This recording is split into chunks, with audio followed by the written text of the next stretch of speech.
Достор, анда эмесе биз оюнубузду уланта бермекчибиз. Биз сизге жаман байланышуу категориясында скриншотту көрсөтөбүз. Жаман байланышуу дал ушундай болот. Бул жерде эмне тура эмес экендигин жана жакшы баарлашуу кандай болушу керектигин ойлонуп көрүңүз. Жакшы онлайн байланышуу дал ушундай болуш керек. Мааниси эмнеде? Мааниси билдирүүлөрүңүздө акценттерди туура жайгаштыруу үчүн текстти форматтоо куралдарын колдонуу. Текстти форматтоо дегенибиз эмне? Бул абдан жөнөкөй. Форматтоо биздин тексттин форматын, башкача айтканда анын шрифтин, көлөмүн, түсүн бөлүп көрсөтүүсүн жана башкасы. Эгерде сиз кайсы бир текстти форматтоону туура колдоно билсеңиз, анда тексттик билдирүүлөрүбүздө акценттерди туура жайгаштыра аласыз. Анткени биз көзүбүз менен окуйбуз. Мындай форматтоо каражаттары дээрлик бардык жерлерде бар.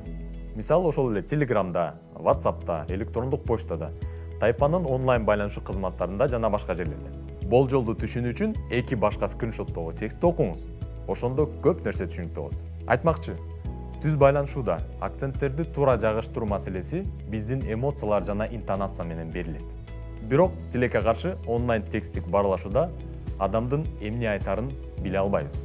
Демек достор, билдирүүлөрдү жөнөтүүдө, ошол билдирүүлөрдү окууда биз ар түрдүү шарттарды эске алышыбыз керек.